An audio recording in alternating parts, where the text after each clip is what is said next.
Last class में हमने hydrostatic forces on curve surface पढ़ा था, जिसमें कर्व सरफेस पे कैसे हॉरिजॉन्टल कंपोनेंट और वर्टिकल कंपोनेंट ऑफ फोर्स निकालते हैं वो देखा था।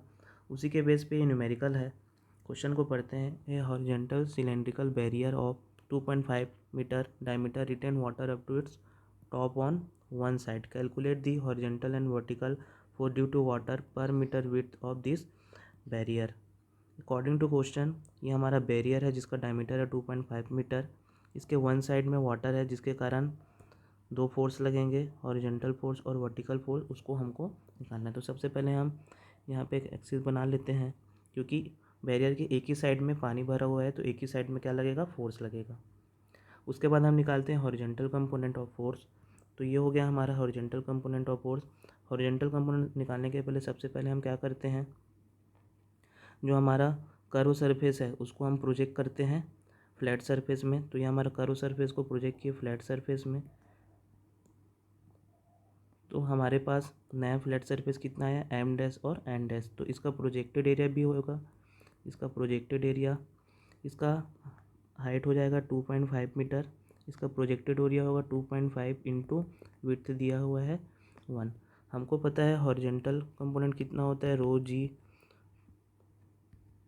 प्रोजेक्टेड एरिया इंटू एच बार। तो यहाँ पे हमको एच बार का वैल्यू निकालना है। तो एच बार हो जाएगा हमारा ये यहाँ से यहाँ तक का डिस्टेंस, सेंटर ऑफ ग्रेविटी से फ्री वाटर सरफेस के बीच का डिस्टेंस।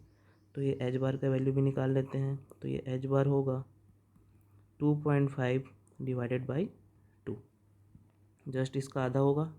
ये हाइट 2.5 है, उसका आधा हो जाएगा 2.5 डिवाइडेड बाई 2। तो यहाँ से हम एफ एच निकाल लेंगे। तो एफ एच क्या होगा हमारा, रो जी प्रोजेक्टेड एरिया इंटू एच बार। तो प्रोजेक्टेड एरिया निकाल लिया हमने, एच बार निकाल लिए। यहाँ पे से हम एफ एच निकाल लेते हैं। ये हो जाएगा रो जी प्रोजेक्टेड एरिया आया हमारा 2.5, एच बार आया 2.5 डिवाइडेड बाई 2। तो ये हो जाएगा 1000, ये 9.81 इंटू 2.5 इंटू 2.5 डिवाइडेड बाई 2। तो इसको सॉल्व करते हैं तो हमारे पास आता है 30.6 इंटू 10⁻³ न्यूटन और 30.6 किलो न्यूटन। ये हमारा हो गया हॉरिजॉन्टल फोर्स। हम निकालते हैं वर्टिकल फोर्स। तो यहाँ पे हम लोग को वाटर दिख रहा है, ये वाटर क्या करेगा, ऊपर से भी फोर्स लगाएगा और ये वाटर नीचे से भी फोर्स लगाएगा। तो ये हो जाएगा हमारा F1 on M S surface और ये हो जाएगा F2 on S N surface, क्योंकि ऊपर में भी वाटर है नीचे भी वाटर है और ये सरफेस पे वर्टिकल फोर्स लगाएगा। तो हमारा वर्टिकल फोर्स क्या हो जाएगा, F1 on surface M S minus F2 on surface S N.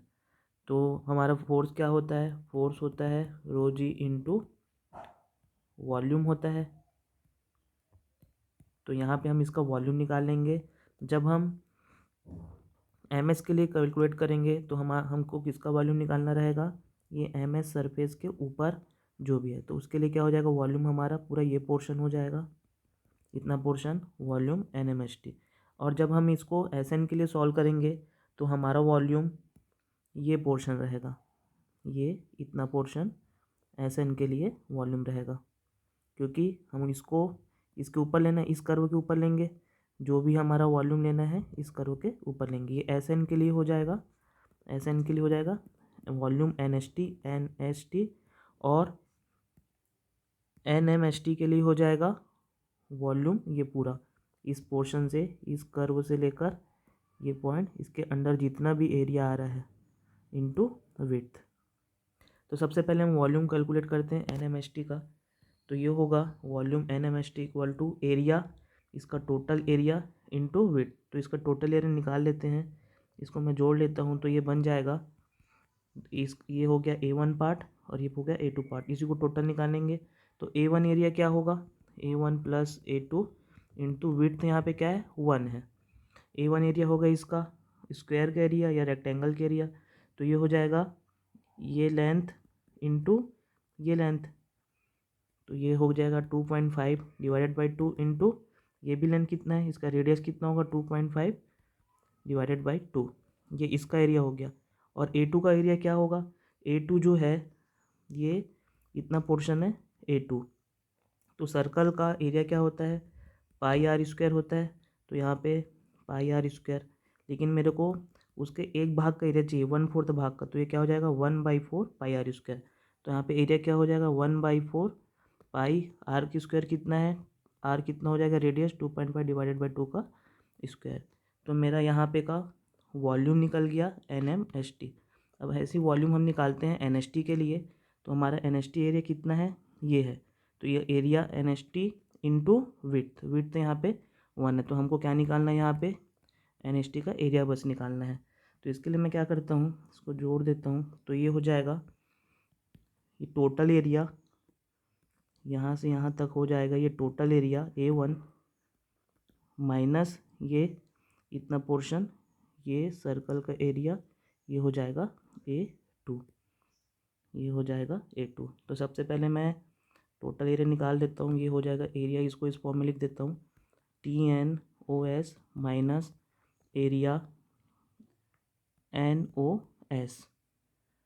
तो यहाँ पे TNOS का एरिया क्या होगा, वो स्क्वायर का एरिया या रेक्टेंगल का 2.5/2 इंटू 2.5 डिवाइडेड बाई 2, ये लेंथ इंटू ये हो जाएगा इसका एरिया, और फिर माइनस NOS का एरिया क्या हो जाएगा, फिर ये सर्कल का 1/4 भाग है। तो 1/4 इंटू पाई आर है यहाँ पे 2.5 डिवाइडेड बाई 2 का स्क्वायर। तो यहाँ से हमको निकल जाएगा ये वॉल्यूम NST। अब दोनों वॉल्यूम निकालने के बाद हमको वर्टिकल फोर्स निकालना है। इस इक्वेशन में पुट कर देते हैं। तो इस इक्वेशन में पुट करने के बाद हमारे पास आता है ये ρg into volume of NST और ρg into volume of NST। तो इसको जब हम सॉल्व करते हैं तो हमारे पास आता है ρg इंटू 1/2 π/4 इंटू 2.5 का स्क्वायर इंटू विड्थ हमने 1 निकाल लिया था। ठीक, ये इसको सॉल्व करेंगे तो हमारे पास फोर्स आएगा, रो का वैल्यू हो जाएगा 1000, जी लेंगे 9.81 इंटू 1/2 इंटू π/4 और ये 2.5 का स्क्वायर। तो ये सॉल्व करते तो हमारे पास आता है 25 इंटू 10⁻³ न्यूटन और 25 किलो न्यूटन। ये हो जाएगा हमारा FV। तो हमने देखा क्वेश्चन में हमारा हॉरिजॉन्टल कंपोनेंट आ रहा है 30.6 किलो न्यूटन और वर्टिकल कंपोनेंट आ रहा है 25 किलो न्यूटन। अगर क्वेश्चन में पूछता है रिजल्टेंट कंपोनेंट कितना होगा, तो ये हम FH का स्क्वायर प्लस FV का स्क्वायर करके निकाल देते। और डायरेक्शन निकालने बोलता तो tan इनवर्स FV/FH। तो यहाँ तक क्वेश्चन हमारा सॉल्व होता है। इसमें ये पोर्शन कट जाएगा हमारा, बस ये पोर्शन और ये पोर्शन बचेगा। तो ये माइनस का यहाँ पे, ये माइनस जो है ये प्लस हो जाएगा जब इस माइनस को अंदर से मल्टीप्लाई करेंगे।